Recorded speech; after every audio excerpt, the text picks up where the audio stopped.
Assalamualaikum warahmatullahi wabarakatuh. Saat ini saya sedang bersama dengan salah satu pegawai negeri sipil atau PNS yang ada di daerah saya. Dan sebelumnya izinkan saya memperkenalkan diri kembali, Pak. Nama saya Arni Hanan Husniarti Iwan, bisa dipanggil Hanan, dan saya adalah mahasiswa STIA Pembangunan Jember, program studi Ilmu Administrasi Bisnis. Nah, pada kesempatan kali ini saya ingin mewawancarai Bapak terkait dengan korupsi. Dan saya ingin memberitahukan bahwa pada wawancara kali ini tidak ada maksud apa-apa, karena ini murni sebagai tugas mata kuliah pendidikan anti korupsi yang diberikan oleh dosen saya. Jadi, Bapak bisa melanjutkan, Pak. Baik. Boleh memperkenalkan diri dulu Bapak, dengan Bapak siapa, bekerja di instansi mana, dan menjabat sebagai apa? Nama saya Ma'roji, salah satu PNS yang ada di SMP Negeri 1 Ambudu, ya sebagai guru. Baik, kalau boleh tahu juga ya Pak, Bapak ini menjabat sebagai PNS, diangkat sebagai PNS dari sejak kapan Pak? Saya diangkat PNS sejak tahun 88. Jadi sudah cukup lama ya Pak? Ya, lumayan, sekitar 30 tahun, ya 32 mungkin. Baik. Sampai saat ini. Ya. Dari 32 tahun itu ya Pak, tentunya sudah banyak sekali pengalaman sebagai PNS yang menjabat sebagai guru di sekolah ya Pak. Dan sudah banyak sekali kasus-kasus korupsi yang Bapak lihat yang terjadi baik di Indonesia atau mungkin di sekitar Bapak sendiri. Nah, yang ingin saya tanyakan kali ini adalah apa menurut Bapak itu korupsi? Korupsi sendiri saya kira bukan hal yang rahasia. Jadi korupsi ini pada intinya menggunakan uang, ya sifatnya uang, atau bentuk yang sifatnya berharga yang bukan haknya, yang seharusnya disalurkan kepada yang berhak tapi dipakai untuk memperkaya diri sendiri. Baik, jadi kalau menurut Bapak ya Pak, kan Bapak seorang guru. Apakah ada tindak pidana korupsi yang mungkin dilakukan oleh seorang guru Pak? Yang selama ini kalau untuk guru, kalau guru itu apa korupsinya ya? Apa kapur ya? Apa? Jadi kalau guru saya kira itu karena kegiatan yang dilakukan itu belajar mengajar.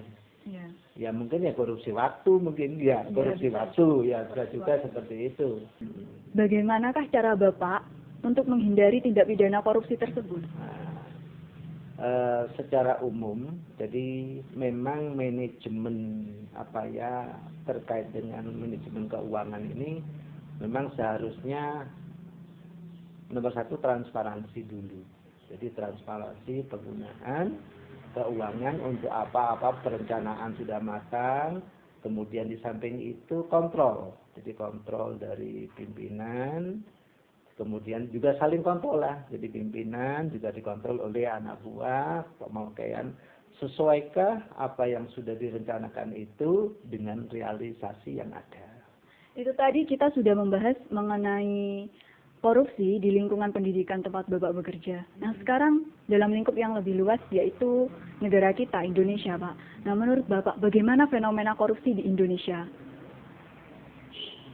Fenomena korupsi di Indonesia itu memang kayaknya ini peninggalan mulai penjajah.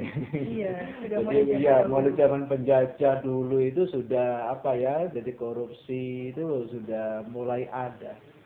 Jadi sehingga di Indonesia itu kayaknya parasit. Jadi dengan demikian, dengan sudah melekat justru di tahun 2010 itu Indonesia katanya terkorup. Seperti itu. Akhirnya pemerintah kan sudah mulai menata bagaimana cara memberantas korupsi ini. Sehingga pemerintah dengan hati-hati dan cermat sedikit demi sedikit tapi terus begitu Karena apa? Untuk menghindari korupsi yang lebih besar.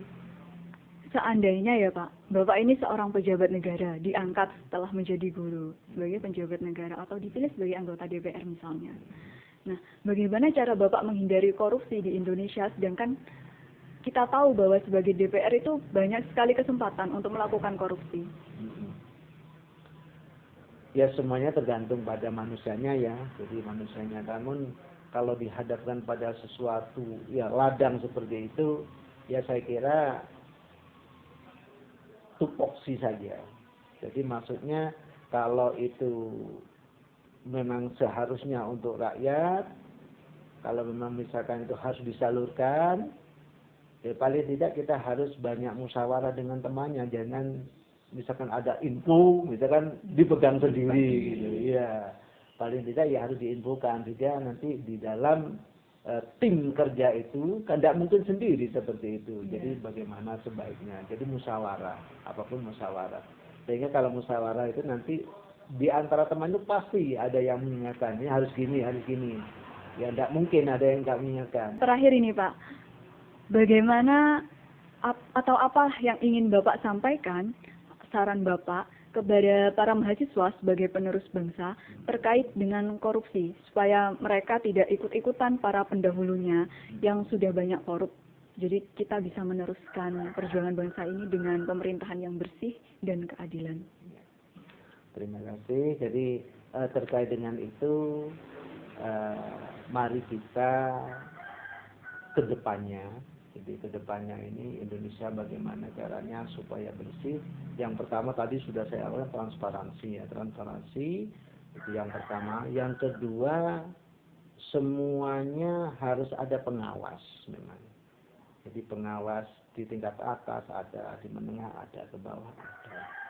Kemudian untuk saat ini saya bagus itu pemerintah semuanya belanja apapun sekarang itu harus pakai online. Itu salah satu cara transparansi. Jadi kemudian setelah itu ada monitoring. Kemudian ada yang ke bawah, turun ke bawah. Jadi langsung dicek apakah benar dengan dana yang sudah disediakan.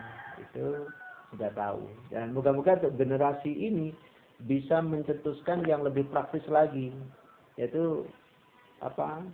Salah satu cara untuk transparansi untuk saat ini dia pakai IT itu sudah. Jadi semuanya dengan online belanja. Jadi semuanya terlihat.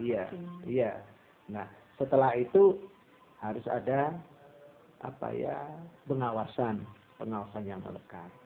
Itu sementara yang saat ini yang saya ketahui itu sudah mulai bersih. Jadi karena apa? Tidak bisa berkutik sudah.